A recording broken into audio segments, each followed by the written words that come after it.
السلام علی رسول اللہ اما بعد۔ لائق صد احترام سامعین اور ناظرین، جن حالات سے ہم گزر رہے ہیں اور جو حالات ہمیں درپیش ہیں، ان حالات میں آج ہم جس مسئلے پر بات کریں گے اور جو مسئلہ ہماری گفتگو کا عنوان ہوگا، وہ ایک گھر، ایک برادری، ایک مسلک، ایک سیاسی جماعت یا کسی ایک طبقہ ہائے فکر کا وہ مسئلہ نہیں ہے، بلکہ پورے پاکستان کے عوام کا مسئلہ ہے، ہر گھر کا مسئلہ ہے، ہر فرد کا مسئلہ ہے، اور ہر اس بندے کا وہ مسئلہ ہے جو رزق حلال کماتا ہے، جو رزق حلال کما کے اپنے بچوں کا پیٹ پالنا وہ اپنا فریضہ سمجھتا ہے، اور وہ اللہ کی رضا پر راضی بھی رہنا چاہتا ہے، اور وہ رزق حلال اپنے لیے کما کے ایک آسان زندگی اور بہترین زندگی گزارنا چاہتا ہے کہ جس زندگی میں زیادہ سہولیات نہ ہوں لیکن اتنی سہولیات ضرور ہوں کہ اسے کسی کے سامنے ہاتھ نہ پھیلانا پڑے۔ ایسے لوگوں کو ہماری زبان میں عام طور پہ سفید پوش کہا جاتا ہے کہ وہ لوگ جو خوددار ہوتے ہیں، جو اپنی خودداری کا بھرم رکھتے ہیں اور کسی کے سامنے سوال کرنا نہ صرف اپنی توہین سمجھتے ہیں بلکہ انسانیت کی تذلیل جانتے ہیں۔ ان حالات میں ایک غریب آدمی، اس کی گزران بہت ہی مشکل ہو چکی ہے۔ حالیہ دنوں میں ہماری حکومتوں کے فیصلے، یہ آج کے فیصلے نہیں ہیں بلکہ پچھلے کئی سالوں سے ایسے فیصلے ہوتے چلے آ رہے ہیں۔ اگر یوں کہا جائے کہ جب سے پاک سرزمین معرض وجود میں آئی ہے، تب سے لے کر اب تلک ہم تجربات سے گزر رہے ہیں، اور تجربات اس قدر کر گزرے ہیں کہ آج ہمیں اپنی معیشت کو سنبھالا دینے کے لیے کبھی IMF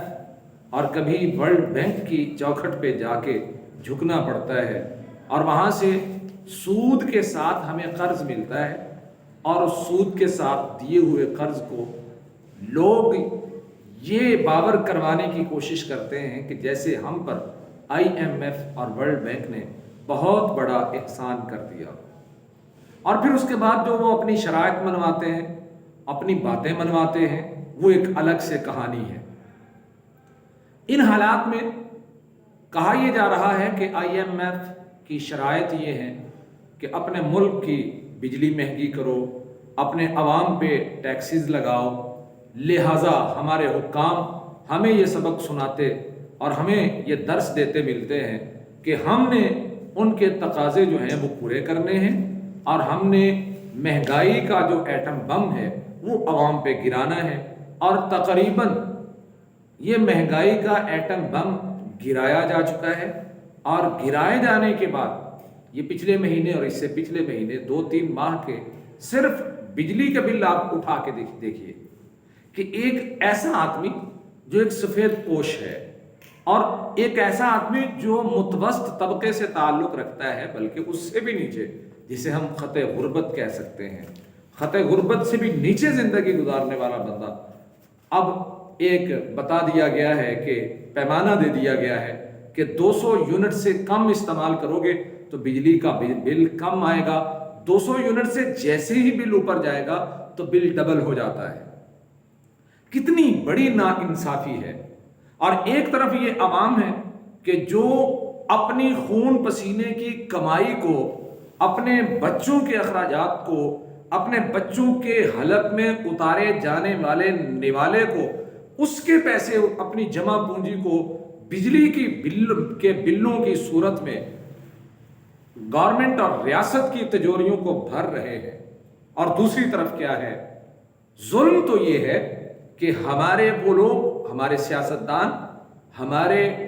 وہ لوگ جو اعلیٰ عہدوں پہ فائز ہیں بجلی بھی فری استعمال کرتے ہیں، فیول بھی فری استعمال کرتے ہیں، اور ان کے سارے اخراجات جو ہیں بھرنے والے اس پاکستان کے عوام ہیں۔ ان حالات میں ہمیں کیا کرنا ہوگا؟ ان حالات میں ہمیں ایک قوم بننا ہوگا، ان حالات میں ہمیں سچے پاکستانی بننا ہوگا، ان حالات میں ہمیں ایک دوسرے کے قدم سے قدم ملا کے کھڑا ہونا ہوگا، کندھے سے کندھا ملا کے کھڑا ہونا ہوگا، اور اپنی آواز کو ایک قوم بن کے اپنے حکام بالا کے کانوں تک پہنچانا ہوگا کہ بس بہت ہو چکا، ہم نے بہت ظلم برداشت کر لیا، ہم نے اپنے رزق حلال کو بہت دے لیا آپ لوگوں کو بجلی کے بلوں کے نام پہ، اب مزید نہیں چلے گا۔ اب بجلی کے بل جو ہیں، اب بجلی کا ریٹ جو ہے تم طے نہیں کرو گے، بلکہ بجلی کے ریٹس جو ہیں یہ پاکستان کے عوام طے کریں گے۔ اور ایک بہت پیارا مشورہ دیا ایک دوست نے، اس کا مشورہ یہ ہے، بیان کیے دیتے ہیں کہ بجلی کے بلوں پر 500 یونٹ تک فی یونٹ 10 روپے لگا دیں، کہ 10 روپے فی یونٹ ریٹ ہوگا 500 یونٹ تک، اور ایک عام گھر جو ہے چھوٹا گھرانہ وہ تقریباً اس سے 500 سے کبھی بھی زیادہ بجلی استعمال نہیں کر سکتا، اتنی بجلی ان کی استعمال ہوتی ہے۔ اور یہ کیا وجہ ہے کہ 200 یونٹ جیسے ہی ایک یونٹ اوپر گیا جو بل اس کو 3000 روپے آتا ہے وہ 6 سے 8000 روپے تک پہنچ جاتا ہے۔ کتنی بڑی زیادتی ہے اور کتنا بڑا ظلم ہے۔ اس ظلم کے خلاف ہم سب کو ایک آواز ہونا ہوگا اور اس ظلم کو دیکھنا ہوگا، اور ہمارے حکام کو بھی چاہیے کہ اس ظلم کو دیکھیں اور اسے ختم کریں اور پاکستانی عوام کو سہولت دیں۔ اگر ایسا نہ ہوا تو یہ اللہ کے ہاں بھی مجرم ہوں گے اور عوام کے بھی مجرم ہوں گے۔ اللہ رب العالمین پاک سرزمین پاکستان کی حفاظت فرمائے، اللہ رب العالمین اسے استحکام عطا فرمائے، دوام عطا فرمائے۔ وما علیہ الا البلاغ۔